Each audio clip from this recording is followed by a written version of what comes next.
God. ఈరోజు మన లేఖన భాగము యోహాను సువార్త 1వ అధ్యాయము 6వ వచనం ధ్యానం చేసుకుందాం. దేవుని యొద్ద నుండి పంపబడిన ఒక మనుషుడు ఉండెను, అతని పేరు యోహాను. ఆమేన్. దేవునికి స్తోత్రం. హల్లెలూయా. మన ప్రభువును రక్షకుడైనటువంటి యేసుక్రీస్తు నామములో మీ అందరికీ ప్రత్యేకమైన వందనాలు తెలియజేస్తున్నాను. సమయంలో శాంతి టీవీలో ప్రసారం అవుతున్నటువంటి ఆయన హెచ్చవలసి ఉన్నది, హీ మస్ట్ ఇంక్రీజ్ అనేటువంటి కార్యక్రమానికి మిమ్మల్ని ప్రేమపూర్వకంగా ఆహ్వానిస్తున్నాం. ప్రభు కృపను బట్టి 650 ఎపిసోడ్లు చేయడానికి ప్రభు సాయం చేశాడు. అందుని బట్టి నేను ప్రభు నామాన్ని మహిమపరుస్తున్నాను. ఇవి నేను చేయలేను, ప్రభువు చేయనిచ్చాడు. ప్రభు చేయడానికి శక్తిని ఇచ్చాడు, ప్రభు చేయడానికి సహాయాన్ని ఇచ్చాడు. కాబట్టి సమస్త ఘనత మహిమ ప్రభావంలో ఆయనకు మాత్రమే చెందుతాయి. ఇందులో ఏ మనిషి నేను కానీ ఇంకెవరు కానీ అతిశయించడానికి ఏమీ లేదు అనే సంగతిని గుర్తు చేసుకుంటూ సమయంలో మనం దేవుని వాక్యాన్ని ధ్యానించుకుందాం. గత ఎపిసోడ్లో మనం దేవుని వాక్యము చేసేటువంటి పని, ద క్రియేటివ్ వర్డ్, సృజనాత్మకమైనటువంటి వాక్కు, ప్రాచీనత కలిగినటువంటి సృజనాత్మకత కలిగినటువంటి దేవుని వాక్యము ఏం చేస్తుంది, ఒక 4 విషయాల్ని మనం ఆలోచించాం. అది శిష్యత్వాన్ని పుట్టించిందని లేకపోతే కలిగించిందని, అంతేకాకుండా ఒక శ్రేష్టమైన పేరును అనుగ్రహించిందని, నామాన్ని అనుగ్రహించిందని, అనగా పేతురు యొక్క పేరు మార్చబడిందని, సైమన్ అనబడుతున్న వ్యక్తి పేరు పీటర్గా లేకపోతే పెట్రాస్ లేకపోతే రాయిగా మార్చబడిందని, రాయి అని అనగా దేవుని ఉద్దేశం అతను రాయిలాగా స్థిరంగా ఉండాలని, దీన్ని బట్టి మనం అర్థం చేసుకున్నాం. అంతేకాకుండా మనం ఆలోచించినటువంటి 3వ విషయం ఏంటి అంటే దర్శనాలు, విజన్స్. నువ్వు వీటికి ఆశ్చర్యపోతున్నావేమో Nathaniel, you would see more visions. నీవు నీతో పాటు ఉన్నవాళ్ళు చూస్తారు అన్నట్టుగా ప్రభు చెప్పిన మాటను మనం చూస్తున్నాం. క్రియేటివ్ వర్డ్ అనేది ఆ సృజనాత్మకమైన వాక్కు స్వర్గీయ దర్శనాలకు అనుమతి ఇచ్చిందని, అంతేకాకుండా సృజనాత్మకమైన వాక్కు శ్రేష్టమైనటువంటి పానీయాన్ని ఇచ్చిందని గత ఎపిసోడ్లో, అనగా యోహాను సువార్త 2వ అధ్యాయములోని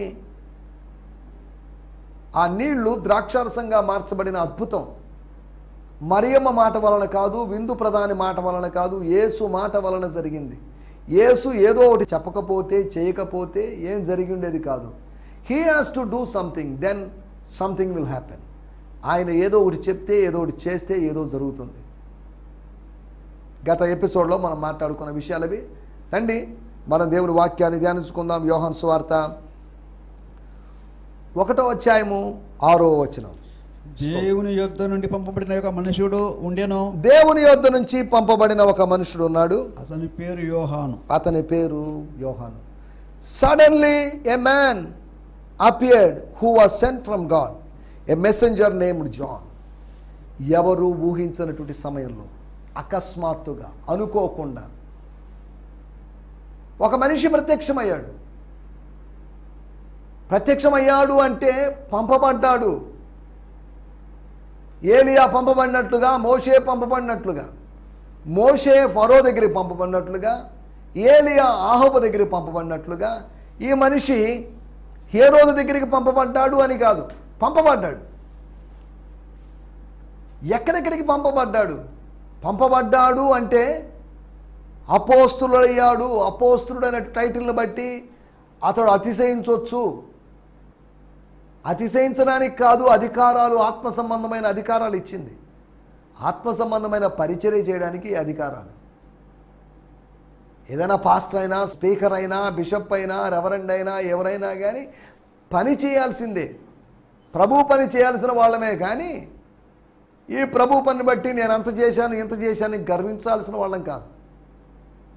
ఇందులో గర్వించడానికి ఏముంది? ఇది ఏదో పెద్ద ఉద్యోగమనో లేకపోతే కలెక్టర్ కన్నా, ఎమ్మెల్యే కన్నా ఇదే పెద్ద ఉద్యోగం, దేవుని సేవ గొప్ప ఉద్యోగం అని భావించాల్సిన అవసరం లేదు. కలెక్టర్ అనే ఉద్యోగం లేకపోతే భౌతికమైన ఉద్యోగాలు ఈ లోక సంబంధమని, వాటికి ఈ సేవకి పోలిక ఏంటి, పొత్తేంటి? సేవే, ప్రభుత్వ సేవే, ప్రభు సేవే. అది వేరు ఇది వేరు, దాన్ని దీంతో పోల్చి చూడాల్సిన అవసరం లేదు. పంపబడ్డాడు ఒక మనిషి.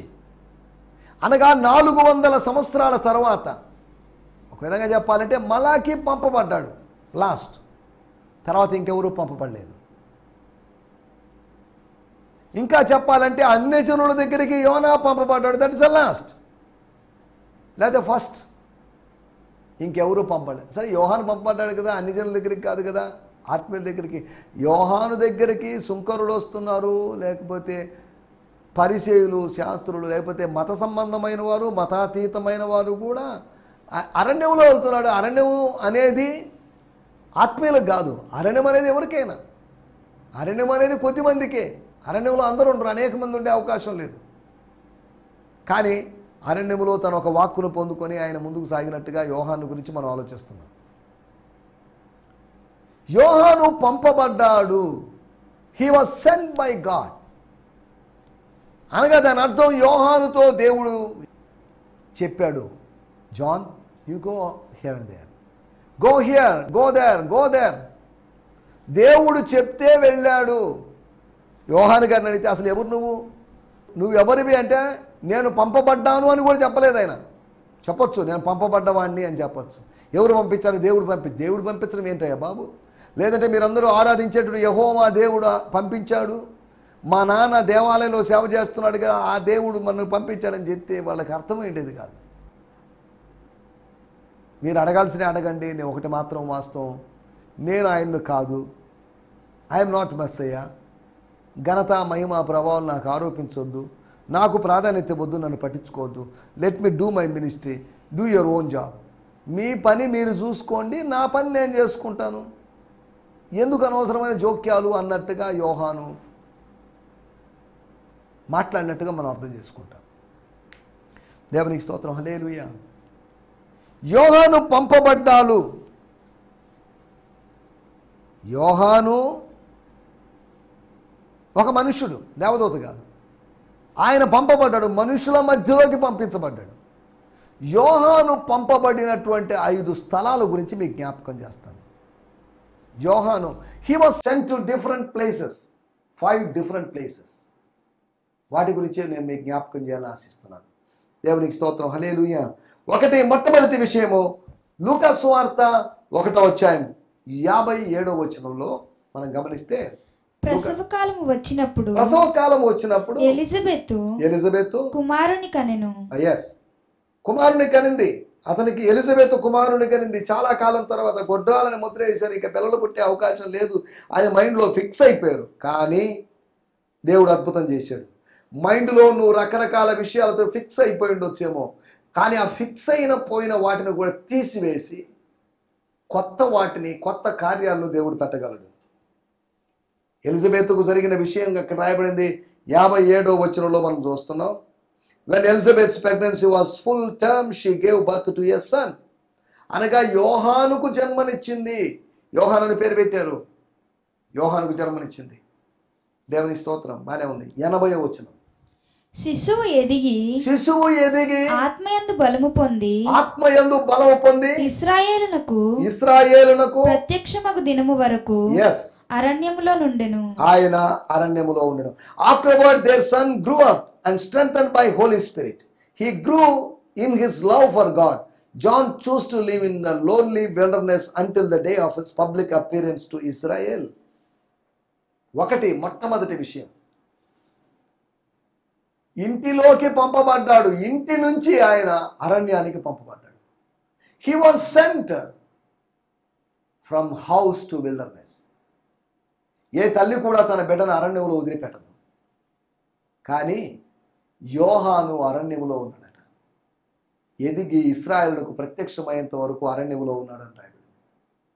నంబర్ 1 హిస్ జర్నీ, లేకపోతే హిస్ సెండింగ్. ఎక్కడెక్కడ పంపబడ్డాడు? ఇంటి దగ్గర నుంచి ఆయన ఇంట్లో పుట్టాడు, కానీ అరణ్యానికి పంపబడ్డాడు. నువ్వు ఎక్కడో పుట్టిండొచ్చు, ఎక్కడో ఆత్మీయంగా పుట్టిండొచ్చు, కానీ దేవుడు పరిచర్య కోసం ఎక్కడికో పంపిస్తాడు. నువ్వు పుట్టిన చోటే, ఆత్మీయంగా పుట్టిన చోటే సేవ చేసి చనిపోవాలని రూలేం లేదు. నేను నెల్లూరు జిల్లా సోమశిల అనే ప్రదేశంలో ఆత్మీయంగా పుట్టాను, కానీ ప్రభు కృపను బట్టి వేరు చోట్ల తిరిగాను. ప్రస్తుతం నెల్లూరులో ఉంటున్నాను. అనగా అది ఆయన ఇష్టం, యజమానుని ఇష్టం. యజమానుడు ఎక్కడైనా పెడతాడు, ఎక్కడికైనా పంపుతాడు.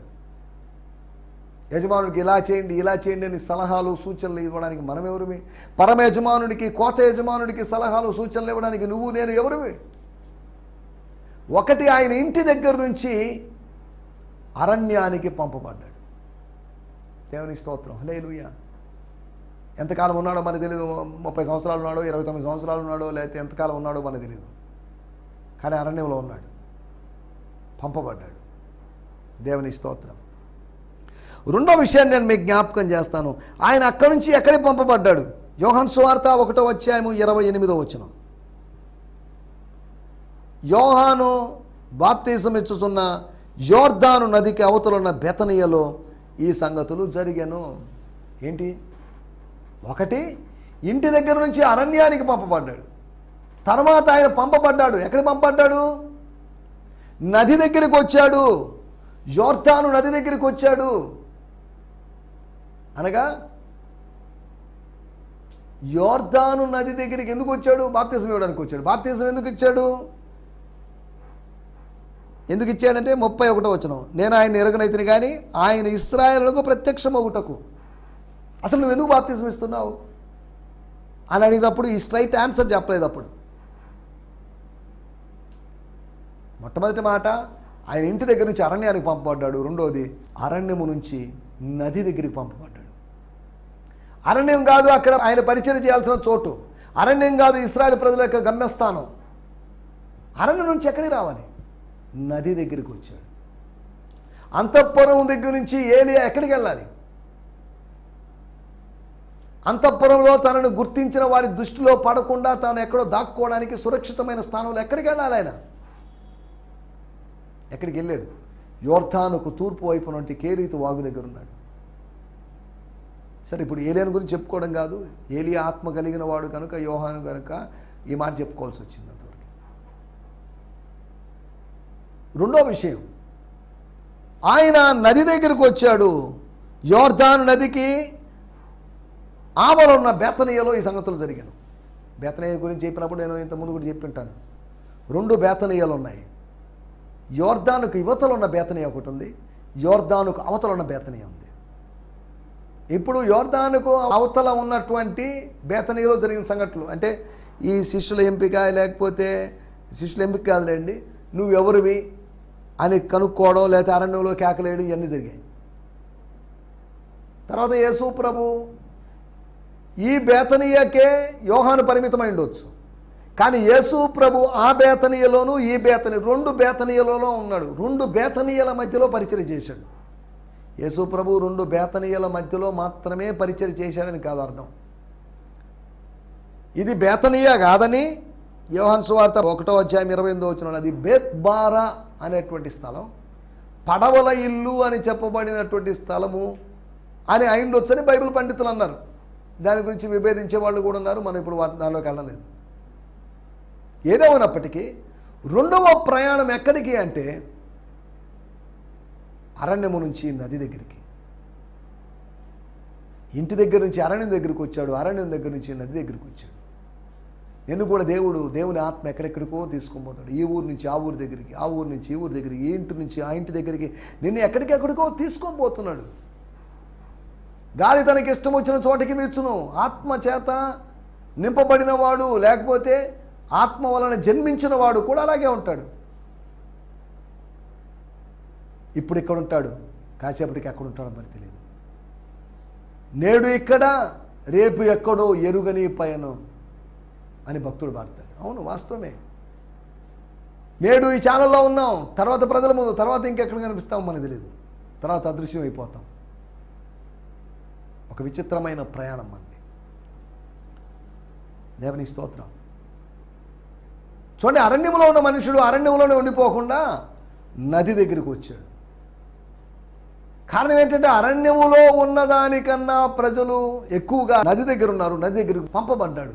తన ఇష్టానుసారంగా, నది అంటే ఆయనకి ఇష్టం కాబట్టి, యోర్దాన్ నది అంటే ఆయన ఇష్టపడేవాడు కాబట్టి, చిన్నప్పుడు యోర్దాన్ నది దగ్గరికి ఆడుకునేవాడు కాబట్టి అక్కడికి వెళ్ళాడు, పరిచయం చేశాడని కాదు. మనకిష్టమైన చోట్లకు కాదు, దేవునికి ఇష్టమైన చోట్ల మనం పరిచయం చేయాలి. ఈ రోజులో మాకు ఇల్లు ఉందండి, మాకు పలాంది ఉందండి, మాకు బంధువులు ఉన్నారండి, మా కులం వాళ్ళు ఉన్నారు కాబట్టి మేము అక్కడే పరిచయం చేస్తామని.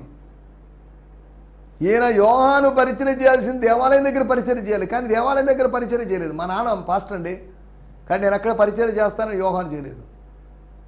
పరిచర్య అనేది ప్రభువు పరిచర్య, పరిచర్య ప్రభువుది కనుక నీ ఇష్టాలు కాదు, ప్రభు ఇష్టాలు,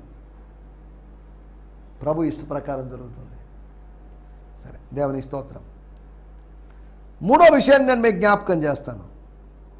తర్వాత అక్కడి నుంచి నది దగ్గర నుంచి ఆయన ఎక్కడికి వచ్చాడు అని ఆలోచిస్తే మార్కు సువార్త 6వ అధ్యాయము 17వ వచనం. హేరోదు తన సహోదరుడు పిలుపు భార్య అయిన హేరోదియను పెళ్లి చేసుకున్నందున యోహాను నీ సహోదరుని భార్యను చేసుకున్నట నీకు న్యాయం కాదని హేరోదుతో చెప్పాను కనుక ఇతడు ఆమె నిమిత్తము యోహాను పట్టి తెప్పించి బంధించిండు. For Herod had John arrested and thrown into prison for repeatedly rebuking him in public, saying, "You have no right to marry Herodias, the wife of your brother Philip. You are violating the law of God." In prison for repeatedly rebuking him. ఆయన గద్దించాడని కాదు, he was repeatedly rebuking him. గద్దిస్తూనే ఉన్నాడు. ప్రవక్తగా ఒక్కసారి చెప్పి ఊరుకోలేదు. రహస్యంగా అక్కడ జరిగింది, వాళ్ళిద్దరి మధ్యలో జరిగింది. మూడో వ్యక్తికి ఎలా తెలిసింది? యోహానికి ఎలా తెలిసింది? దేవుడు బయలుపరిచాడు. రహస్యంగా జరుగుతున్న దాన్ని కూడా దేవుడు బహిర్గతం చేయగలడు. బహిర్గతంగా జరుగుతున్న దాన్ని కూడా రహస్యంగా ఉంచగలడు ఆయన. సరే, దేవుని స్తోత్రం. మూడో విషయం, నది దగ్గర ఉన్న మనిషి ఇప్పుడు అంతఃపురం దగ్గరికి వచ్చాడు. బాగా ఆలోచించాలి. ఇంటి దగ్గర నుంచి ఒక మనిషి అరణ్యంలోకి వెళ్ళాడు, అరణ్యం దగ్గర నుంచి నది దగ్గరికి వచ్చాడు. ఇప్పుడు నది దగ్గర నుంచి మనిషి అంతఃపురానికి వెళ్ళాడు. దేవుని స్తోత్రం. ఎందుకు అంతఃపురం? అంతఃపురంలో ఆయనకేం పని? ఆయన రాజవంశీకుడు కాదు,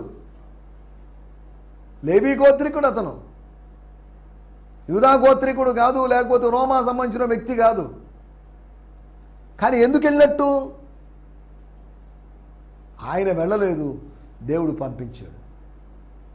మనకెందుకులేండి ఆయన పర్సనల్ విషయాల్లో జోక్యం చేసుకోవడం దేనికి అని అనుకోలేదు. దేవుని ప్రవక్తలు అనబడిన వాళ్ళు, లేకపోతే ఈ రోజుల్లో అటువంటి వాళ్ళు మనకెందుకంటే ఆ విషయాలు చెప్తే మనకి ఇచ్చేటువంటి కానుకలు ఆగిపోతాయని బాధపడతారేమో. హేరోదు కానీ ఫిలిప్పు కానీ హేరోదియా ఇచ్చే కానుకల మీద ఆధారపడి యోహాను పరిచయం చేయలేదు. మీరు కానుకలు ఇచ్చినా ఒకటే, ఇవ్వకపోయినా ఒకటే, దేవుడు నాకు బయలుపరిచింది, నేను చెప్పి తరుతాను.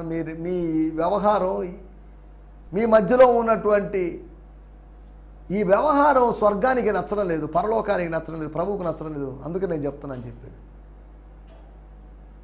దావీదు లాంటి వాడి దగ్గరికి వెళ్ళి నాతాను ప్రవక్త చెప్పాడు, ఆ మనుషుడు నీవే అండి, మారాలండి మీరు అన్నట్టుగా. మారాలండి అనలేదు, పశ్చాత్తాపడ్డాడు.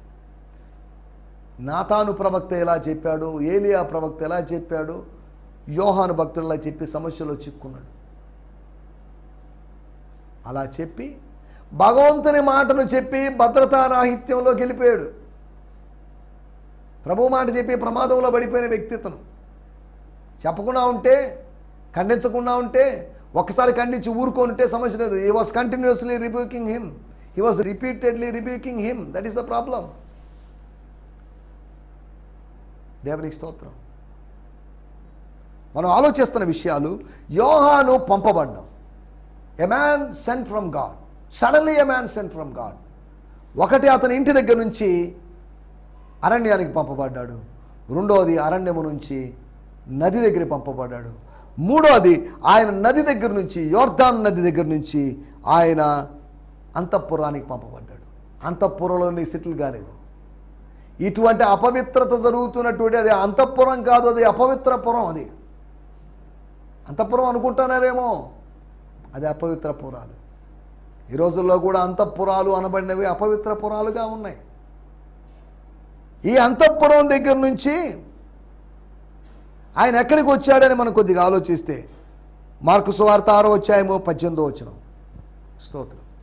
ఇతడు ఆమె నిమిత్తము యోహానును పట్టి తెప్పించి చెరసాలలో బంధించి ఉండెను. చెరసాలలో అంతఃపురములో నుంచి ఒక మనుషుడు, దేవుని అనుమతి లేకుండా ఆయన ఉండలేదు, దేవుడు అనుమతించాడు. God allowed him to be in the prison. మెస్సియాని గురించి మరింత ప్రత్యక్షత కలగడం కోసం ఆయన చెరసాలలో ఉండాల్సి వచ్చింది.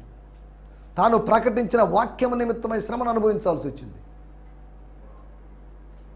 దేవుని స్తోత్రం. మనం ఆలోచిస్తున్న మాటలు, అతడు ఒకటి ఇంటి దగ్గర నుంచి అరణ్యానికి పంపబడ్డాడు, రెండోది అరణ్యం నుంచి నది దగ్గరికి పంపబడ్డాడు, నది దగ్గర నుంచి అంతఃపురానికి పంపబడ్డాడు, నాలుగోది అంతఃపురం దగ్గర నుంచి ఆయన చెరసాలకు పంపబడ్డాడు. లాస్ట్ 5వ పాయింట్లో అయితే 5వ విషయాన్ని ఆయన ఎక్కడికి పంపబడ్డాడనే దాని గురించి మనం ఆలోచిద్దాం. అనగా ఈ 5 పంపబడ్డాలు మాత్రమే యోహాను జీవితంలో జరిగాయని చెప్పడం లేదు నేను. He was sent by God అంతవరకే రాయబడింది. కానీ how many times he was sent by God అనేది రాయబడలేదు.